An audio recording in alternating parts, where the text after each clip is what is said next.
The wise king and the two roads. Long ago, in a land of valleys and mountains, there was a young king named Josiah. He had inherited the throne after his father's sudden death. Though he wore the crown, he often felt small and uncertain. His enemies were many, and his people looked to him for judgment and guidance. One evening, Josiah sat with the old prophet Ezra. "Teacher," he asked, "what is the greatest treasure a king can possess? Gold armies, strong walls?" Ezra smiled and opened a scroll.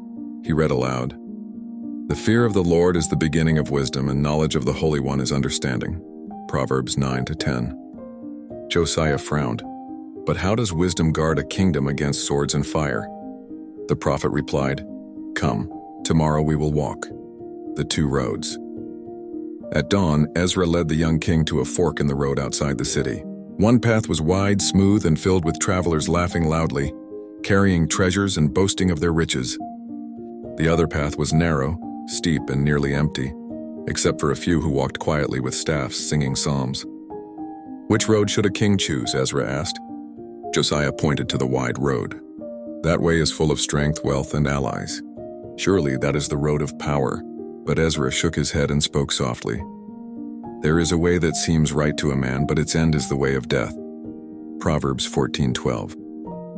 They walked a little farther until they saw the end of the wide road.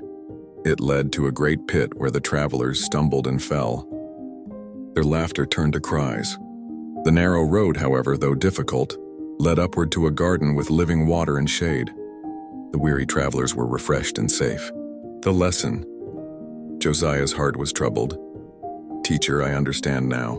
Wisdom is not choosing what looks easy but what leads to life." Ezra nodded. "Yes, my king. Knowledge fills the mind, but wisdom guides the steps. You may gather golden armies, but if you lack the fear of the Lord, your kingdom will fall. But if you walk in his wisdom, he will make your path straight." That night, Josiah returned to the palace and knelt in prayer. He remembered the words of James 1:5. "If any of you lacks wisdom, let him ask of God, who gives generously to all without reproach, and it will be given him." From then on, Josiah prayed each morning, "Lord, grant me wisdom." He judged his people with fairness, cared for the poor, and turned from pride. And though enemies still threatened, the kingdom grew strong, not by the sword but by the wisdom of God in the heart of its king.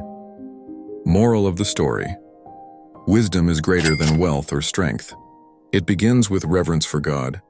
It is the narrow road, harder at first but leading to life.